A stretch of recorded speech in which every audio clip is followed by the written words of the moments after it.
the best grooming methods for you. It's so natural and handcrafted too. We wanna help you swagger, style, class, and luxury. Makeup products that are made for you with high quality, yeah. So get style with the black, yeah. Company, give you swagger, style, class, and luxury, yeah. Black, gentleman, black, yeah. Company, give you swagger, style, class, and luxury, yeah. Located at www.theblackgent.com. Yo.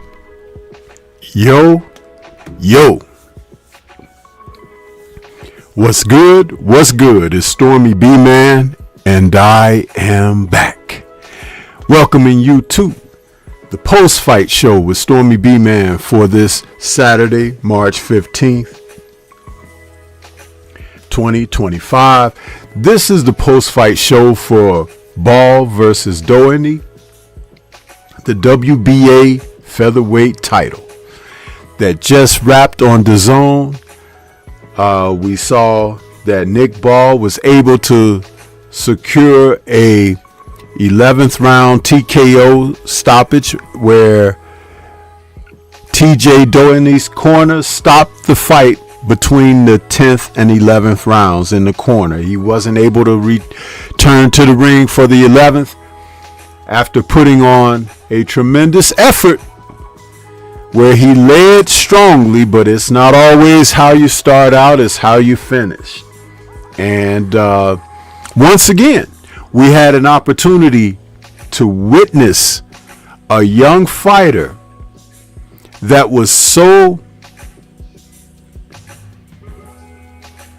I want to say, over excited, animated, that he bordered on point deductions and possible potential disqualifications. These guys, you know, they're hotheads, man, and we're seeing a lot of things happening in the sport of boxing that's being very consistent with what I talk about poor character. You see, through the sport, there have always been bad guys. You've had guys like Sonny Liston. You had guys like Roberto Duran. You had guys like Julio Cesar Chavez. Guys who would hit you on the break. Guys who would hit you below the belt. Guys who would hit you on the hip. Joe Frazier. All is part of strategy to get inside your head.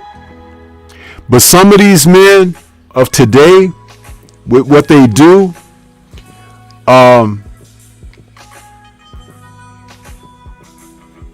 we've seen guys pull fighters over the top rope out of the ring. We've seen guys kick people.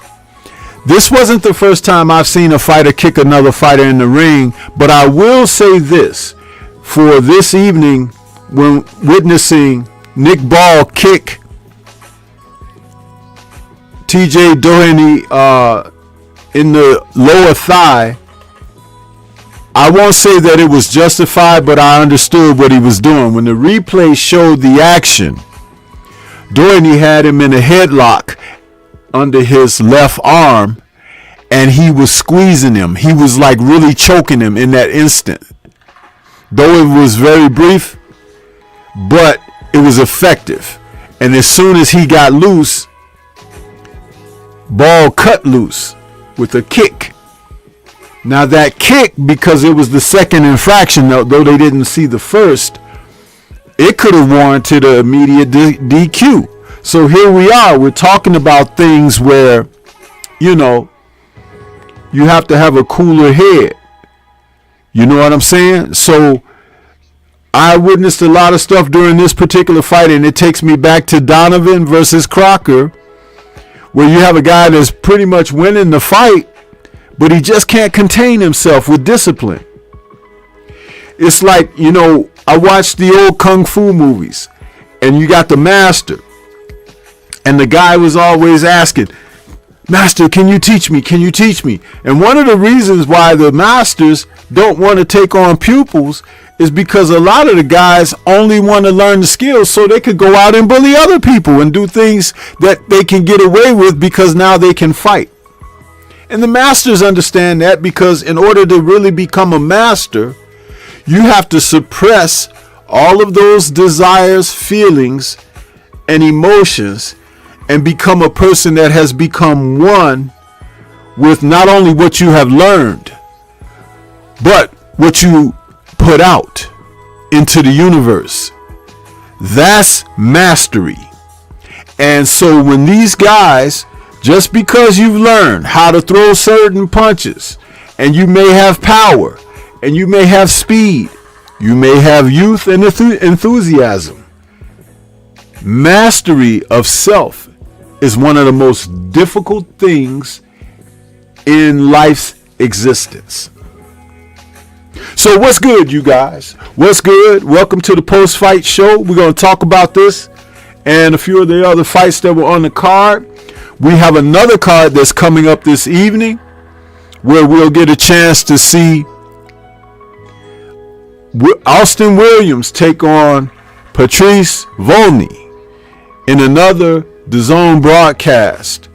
So we won't hold you too long here for this one this evening, but just wanted to come in and say what's up and tell you what's up with this card that took place. I keep telling you guys to watch the sport of boxing.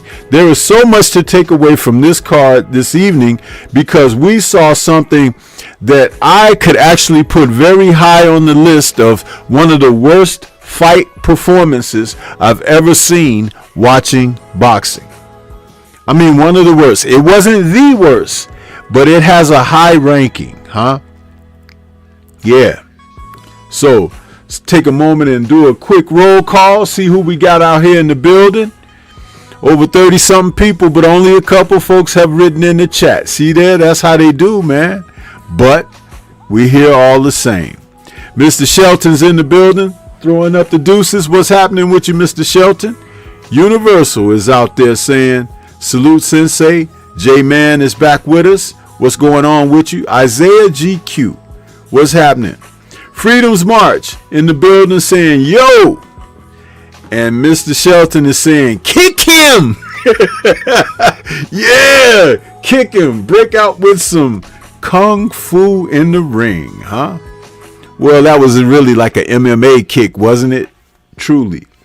Boxing and Barbecue, my brother is out there. What's going on with you, man? Evening to you as well. Todd Swindle just slid in saying salute. What's happening with you, Todd? What's happening, man? Yeah, so this fight, Doheny started out pretty good, but I knew that it was going to be competitive early, because just like in my fight breakdown video this morning, I spoke on this. I talked about the fact that Doheny is 38 years old, basically 37, about to turn 38.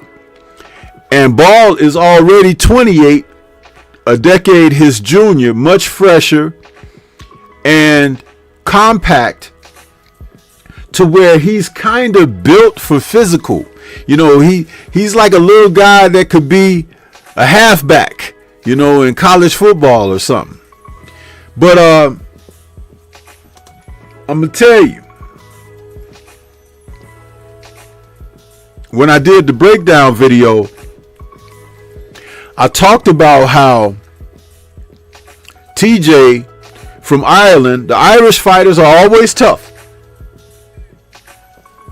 And though he had a 3.5-inch height and a huge reach advantage, he's not as astute a boxer as he would need to be to handle a guy like Nick Ball for 12 rounds. He might be able to handle him for 4 or 5, maybe 6. And I say maybe because the age factor. He's taken so much punishment in his career, he just can't physically endure it anymore, which I also stated. If you watch my breakdown video, which is I tell you guys constantly, please pay attention to the content, because I try to assist with the knowledge that I have to kind of give you leads into what you can expect or whatever. It's not about calling the fight correctly, who wins, who loses, because people win and lose in life every single day.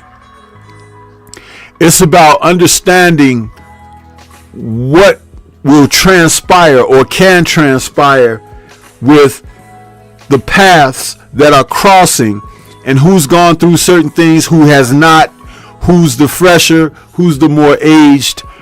And I spoke about Doheny being able to hold up, meaning like because of the rough fights that he's had, because of his age, and even his last fight, which was a September TKO stoppage, I believe in the 7th round against Naoya Inoue, with body shots. Inoue hurt him to the body. He hit him with something very tough to the body that it made him walk sideways and take a knee, and it was like he had to rethink things, and he was stopped against Inoue.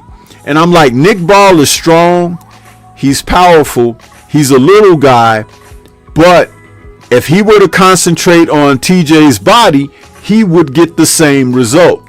But he was so overly anxious that he couldn't allow himself to be self-contained, to be disciplined, to do what he had to do. And that became a problem as the fight went on.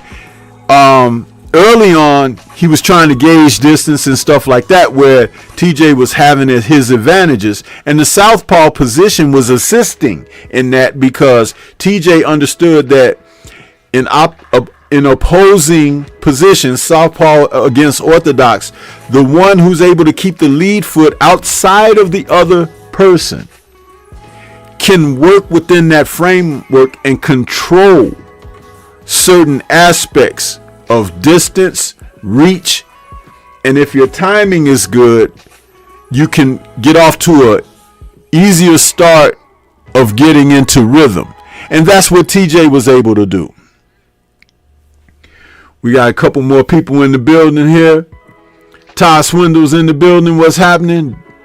J-Man is laughing. Chilltown Majors, what's good with you, brother? Saying Stormy salute. Chat, what's up? Coach Hudson in the building saying salute. What's happening with you, Coach Hudson? And J-Man is saying 100. And Derek Gaines is back saying Stormy B-Man, salute. What's happening with you? So yeah, in my breakdown video, I talked about TJ breaking down, and I hoped that his corner would be smart enough to pull him out of the fight and not just let him get beaten up. And you know what? They did that.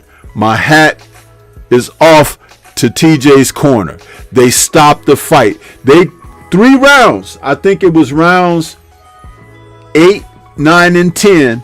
They were literally lifting him off the stool and pushing him back out there to fight. Now, I want to say something about lifting fighters off the stool. A number of trainers and coaches throughout history have done that for their fighters. It's about minimizing the energy that it takes to stand up.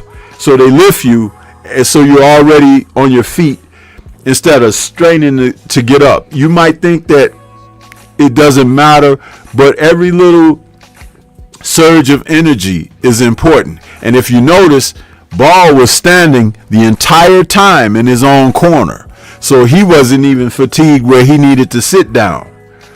And that plays a lot on you mentally if you're TJ and you're almost 40 years old and the young man across from you is just sitting there, just standing there waiting for the bell. You're like, oh, it's gonna be a rough night, you know.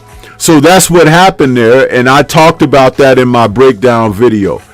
I always try to cover the bases of not just what I may know naturally from being around, but understanding how things transpire and how significant it is for cornermen to really do their job. So tonight we saw them do their job. And I have no problem with that, no qualms about they stopping the fight. TJ can fight another day.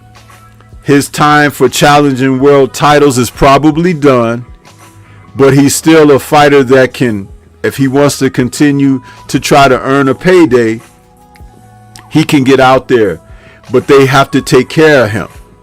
Now, the kick to his thigh could have played a role in certain aspects of him, because he actually went down from that, and he continued. The ref asked him, was he okay? And of course, what is he gonna say? No, I'm not good. Yeah, that was an MMA kick, man. It really was. If somebody kick you in your thigh unsuspecting, remember, you're fighting in MMA. Those kicks that come to your legs, you anticipate them because you're facing the guy and kicking is a part of it. But a guy just kicks you suddenly out of nowhere when you're not expecting that type of move at all. A tremendously debilitating shot. And sometimes you may not necessarily recover for that because you didn't train for that. Your body was not trained for that. So shame on Ball for that. I hold him accountable on that. You had young guys from your gym fighting on the card tonight, and you sat in the stadium, you sat in the arena watching their bouts ringside. What kind of example are you setting for those young men? You see, I would be my foot in his ass when we get back to the gym. Because if I'm your coach and trainer, and this is how you representing out here, I'll walk away from you. I don't care that you got the WBA featherweight title, huh? Because you got a damn super heavy title of being an asshole that can't control himself. We just saw Patty Donovan get DQ'd in a fight that he was totally winning, and he just couldn't stop fouling. You threw the man to the canvas a couple of times. The second time they made a point deduction. You were flirting with this. And the kick, that was early in the fight. Do you know he could have been DQ'd right then? Yeah, I know he's from Liverpool. I know the fight was in Liverpool. But some of the refs are on their game. And this ref was a little bit lenient. He kind of let some stuff go. He did warn both guys for infractions. But I'm going to tell you something. I still got my hat off for that Marcus McDowell, because he did what he was supposed to do last week in that fight with Donovan. We got J-Man is asking, was that grounds for DQ? Kicking? Absolutely. J-Man, where in the rule book does it say you can do a martial art MMA sweep kick to somebody to the back of their thigh? Where? Show that to me. Maybe boxing rules have changed, huh? I don't think they have, but I'm asking you. Pull it up. I'll be waiting.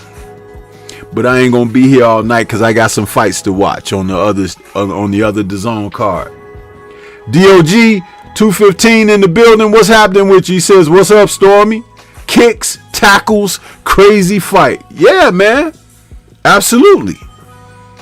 Absolutely. And see, this is where I talk about it. But see, do you see why I'm telling you guys to watch boxing?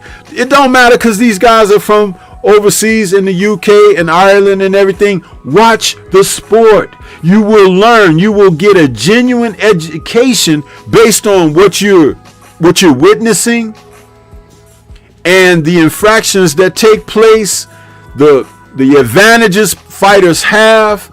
I don't care if it's two club fighters. You could learn something from watching it.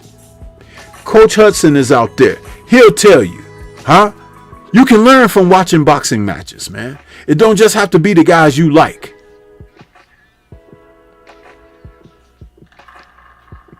I'm out here doing a post fight on this show right now because I love the sport of boxing. And as I was watching this broadcast, you know what I realized?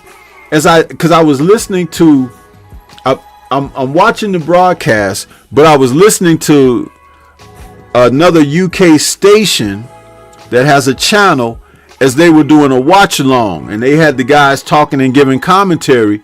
And I said to myself, you know why boxing is so big over there, just like football, which is soccer for us over there is soccer? Because they throw the enthusiasm about supporting the sport.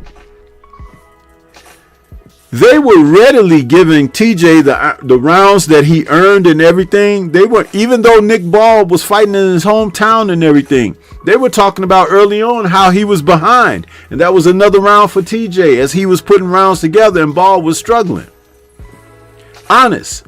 But they were enthusiastic about it. That boxing, do you know how when you watch college football on a Saturday, if you're a football person, or on a Sunday when you're watching the NFL and you watch the NFL shows and the guys be in the studio and they just be geeked up like they're ready to put their pads back on, because usually the retired guys, you know, in the studio doing their breakdowns and analysis of the game ahead and all of that. But that same enthusiasm that they display is what these people display for the sport of boxing. We don't do that over here. We don't. And the only real enthusiasm that that is garnered here is if somebody's from your hometown. Whether it's from New York, New Jersey, whether it's from Philadelphia, whether it's Texas or LA, you see, you only support your hometown. You know why? Because I'm going to tell you, you fall under this serious thing in this country about, should I say it? Segregation. Yeah. You carry that through your everyday life. We on this side of the city. Y'all on that side of the city. We wear these colors. You wear those colors. We're from the East Coast. You're from the West Coast. You're from the Midwest. All of this separation and division. But we live in the same world. And you dummies out here don't understand how to come together as a community based with the root word unity, and you get nowhere. Yeah. But these people show solidarity, because even if Ball lost this fight, you could tell with the enthusiasm that these announcers were given that they would be every bit as enthused that there was an upset. Yeah, they may have who they support and would like to see win, but the whole point of it is like, this is life. The sport is vibrant. It's alive. This is what we're here for. That's why they chant and they sing in the rafters and everything. We be sitting up here talking about, oh, he didn't knock him out. You guys don't want to celebrate Lamont Roach having a competitive fight against Gervonta Tank Davis because everybody just said that, oh, Tank should knock him out. You're not going to knock out everybody. I applaud he that doesn't get knocked out and steps up to get his pound of flesh and try to win. That's what I like.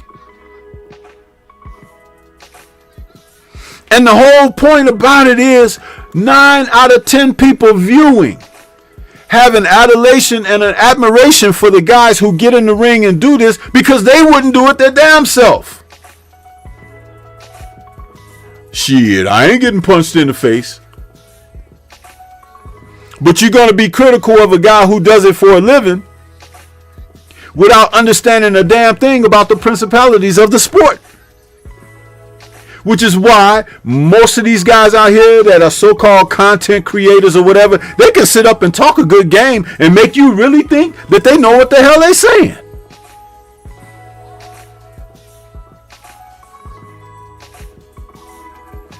How often am I talking about these principalities of matchups and breakdowns and stuff like that? Am I always in the ballpark? Because it's not about who wins and loses. It's about what's on the line. I talk about character being a principal part of what goes on. I don't care how good somebody's outfit looks. Yeah. DOG 215 says, UK don't win much on the world stage, so boxing is a reason to celebrate. Him versus Inoue will sell out Wembley. Listen, I don't know where you get that, DOG 215, because as far as I remember, the 2 top heavyweights over the past 5 years have come out of the UK. The 2 top heavyweights. Anthony Joshua was a unified champion, and Tyson Fury had the other belt, the WBC. Now, I'm not saying I think they're great or anything, but that dispels your argument right there. There are fighters who could be better from here, but their mind is in the wrong place. Their particular habits and approach to their craft is in the wrong place. You got guys from here that sit up and argue with their cornermen in between rounds of fights. When they not winning the fight, when they losing rounds and they need to make adjustments to turn things around, they're arguing with their trainers. When the last time you seen a UK fighter, an Irish fighter, a fighter out of Japan, a fighter out of Australia or Europe arguing with their trainers in the corner? When is the last time you've seen that? Tell me.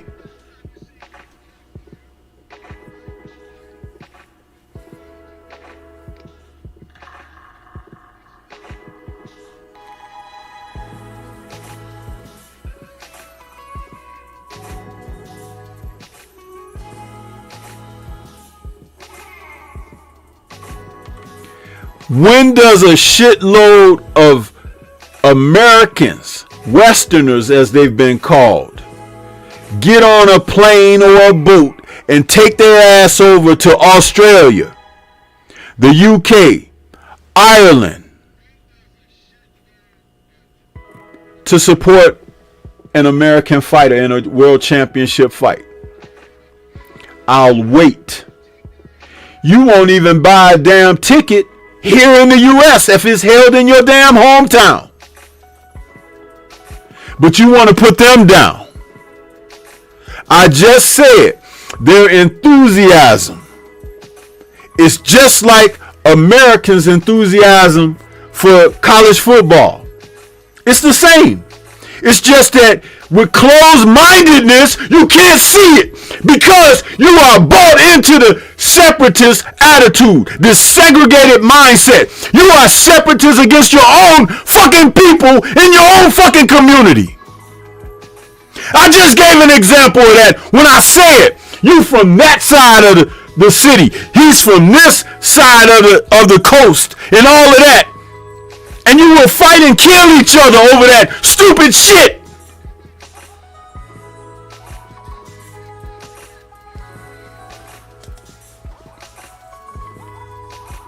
I have an admiration for people who can support something and come together as a nation. That's why we are failing. That's why we are falling behind. That's why we don't have shit going well for us here. Look at how they treat Devin Haney and Bill Haney. Look at how you've done Deontay Wilder. But look who you support. Convicts. People who run away from accidents and incidents in the street. People who are beating up their women. People who are doing all kinds of stupid shit like drugs. And I'm not even talking about PEDs, but I'll throw that in there as well. But recreational drugs. Smoking. Doping. That's who you support. And then your journalists will get on dais and they'll have press conferences and they won't even mention the shit. And they have one sitting right in front of them and won't say nothing, and you won't say nothing about them. And then you'll come to my channel and be peeping through the damn blinds, watching Stormybman's content and everything. But your punk ass can't hit the like button. You can't come in here and show real support because you got that fucked up mentality.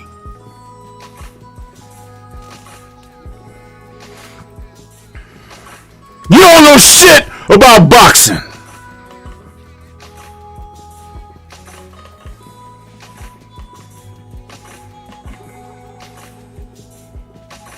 You can look at my main page and look at all of the different subjects that I talk about over here. Who else is doing that shit? Huh? Nobody.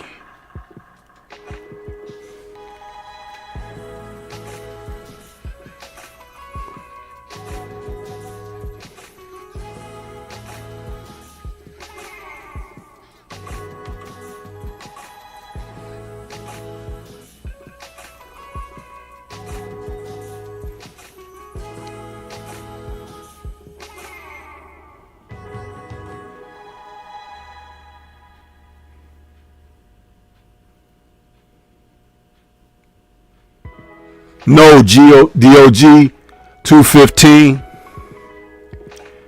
It don't matter if they're world champions or not. This is why you're blind.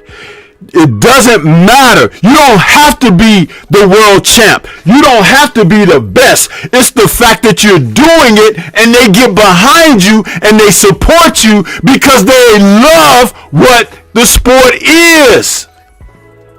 You see, you can't even see that.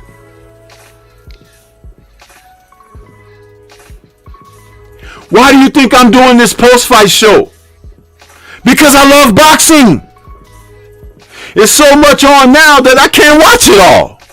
But that's okay. But I got plenty to watch to fill in gaps of time when I have some free time. Oh, I'm going to put this fight on that I didn't get a chance to watch. Yeah.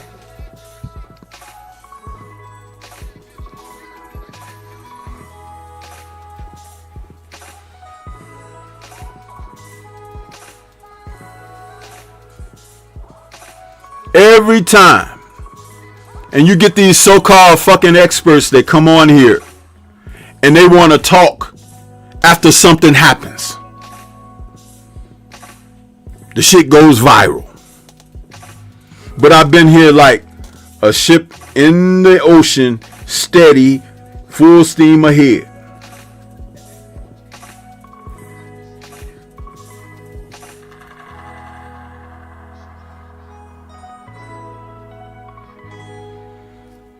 I've never been one to hop on and hop off. I walk my own path. Walk. When you walk, you can see some things along the way.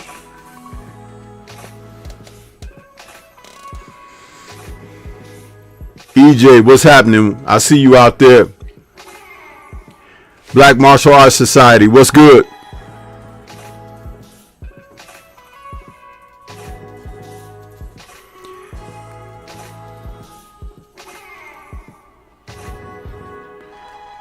$26 likes, but like 70 something people.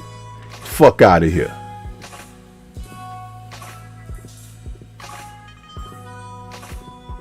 That's what I'm talking about. Too dumb. Don't have humility. Don't have sufferance. Don't have the ability to say, you know what? I made a mistake. It's on me. You know what? I need to change my thinking. I need to clean my act up. You walking around here all smelly under the armpits, smelling like you boiling onions under your armpits. But you're looking at somebody else and telling them they stink.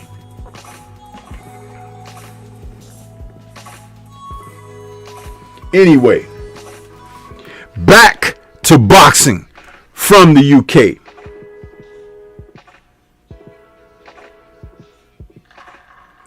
The co-main event, which saw Jack Turner, man.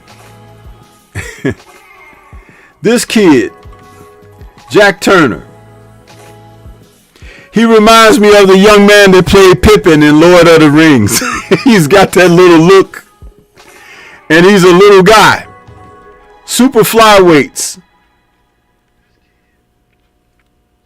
Jack Turner came out there and took on a veteran fighter, Ryan Farag. They're both out of the UK, super flyweights. Turner is 23 years of age, and Farag was 37 going into the fight. Farag's fight record was 23-6 with 6 KOs. He had been stopped twice.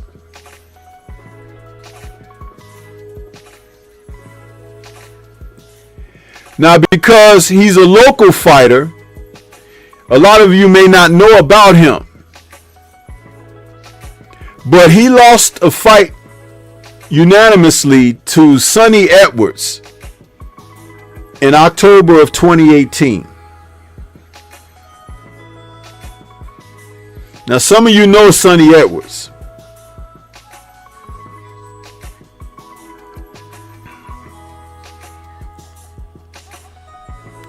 He gets in there against Turner this evening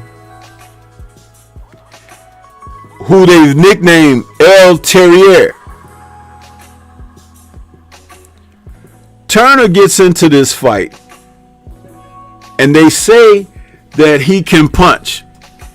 They say that he can knock out middleweights with his punching power, but he's a super flyweight. We haven't seen anything like that coming out of the UK since Prince Nassim.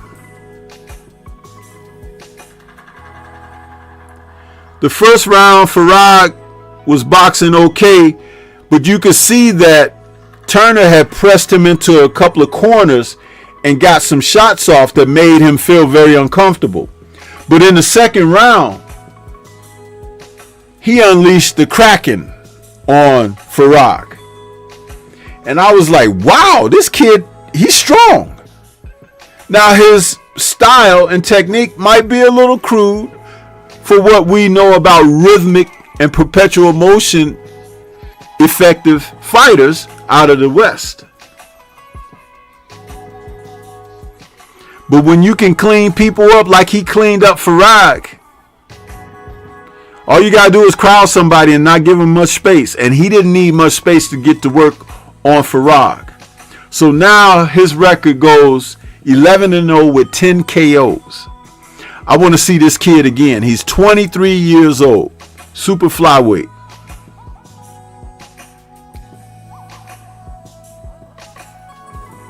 And I see, because I was wondering, I was like, why they got this kid that's super flyweight as the co-main, right? I'm like, somebody else should have been the co-main. Now I know why. And Frank Warren is going to promote that kid and put him in position to be successful. And hey, man, it's a good fighter, good little fighter there. Like, I want to see him again.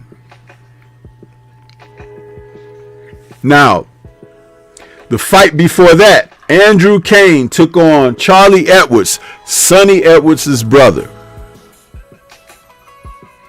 This is the fight that I spoke on about being one of the worst fights that I've ever seen. Charlie Edwards, they gave him a split decision loss. Kane won the split decision. One judge had it for Kane, one judge had it for Edwards.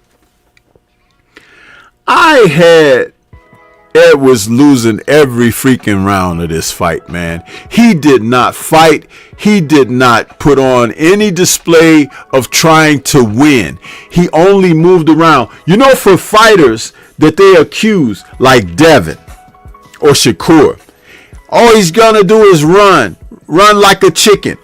No. This kid, Charlie Edwards, ran for 12 rounds. It was the most ridiculous thing to watch. I was like, please tear an ACL or something. His punch output was so poor, I don't think he threw 100 punches in 12 rounds.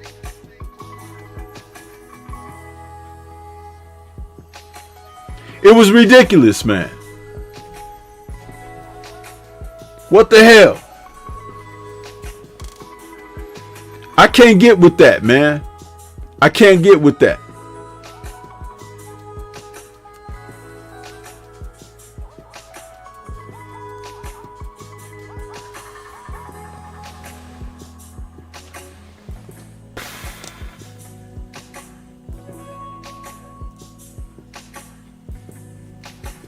So that's what I wanted to say about that.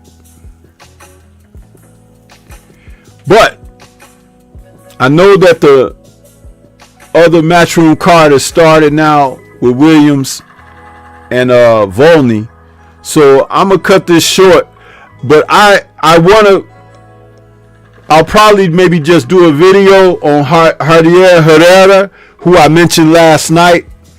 A guy who bears watching at the lightweight division. He's a good little fighter out there. And you guys need to be checking him out. But yeah, I'm gonna get ready to get out of here so I can check these fights out on Dazn, because the next cards have started. So let me see here. trying to get my stuff together.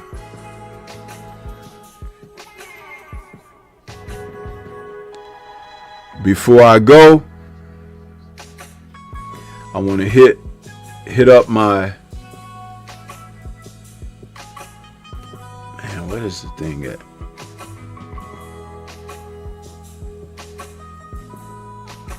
Yeah. 1 second here, you guys. Hit up my commercials here. Y'all know what it is. This is the usual suspect 650 jar. Buy your tickets now for a chance at winning half of the pie. Cash App, $, usual 50/50. Tickets on sale for $10 for one, $20 for 3 tickets, $50 for 10 tickets. Put your desired amount, name or alias, as well as your email address, and your tickets will be set. We announce the winning ticket numbers every other Friday, and these classes talk bullshit on the doorway, 8:30 p.m. Eastern Time. Remaining proceeds will go directly to the LBC Las Vegas. Shout out to the LBC, and remember, It's a usual suspect day. y'all know what it is. It's the final Get ready box to take your striking Purchase gains to the box next for a level chance at with $500. dramatically 154 boxes has talented boxes inside. hand-eye Purchase coordination. your box or boxes by Cash App, $, usual 50/50. Include your box number, name, and email address. Your box number will be confirmed and sent direct to your email. Each box is $20 with a 1 in 54 chance to win. Remaining proceeds will go direct to the LBC Las Vegas.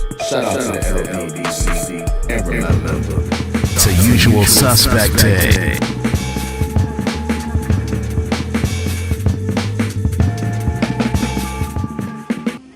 Get ready to take your striking game to the next level with the Focus Ball.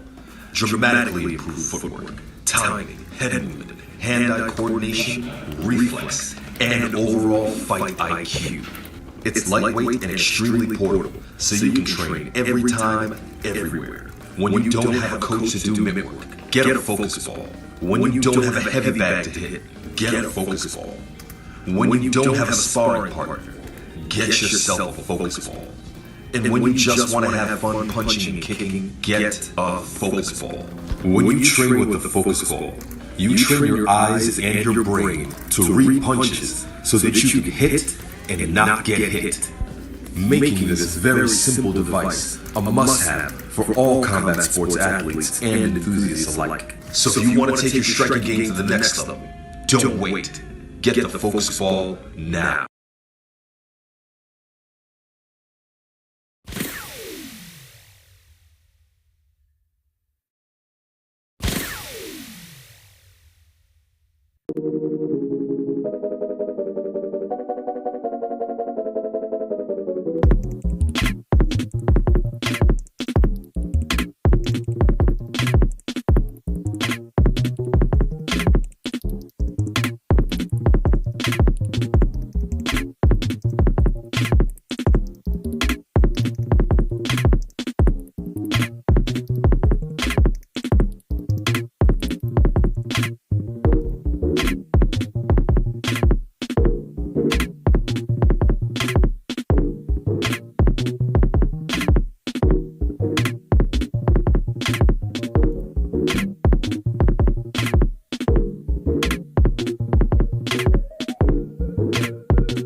Yeah, so we're going to get ready to get on up out of here, you guys. The Berlanga Ortiz fight has already started, so I'm going to get on and watch this. But we will be back for another post-fight a little later after this card finishes. I want to say shout out to the mighty LDBC, and we'll catch you guys on the next one. Peace to everybody. Thank you for stopping in. Peace.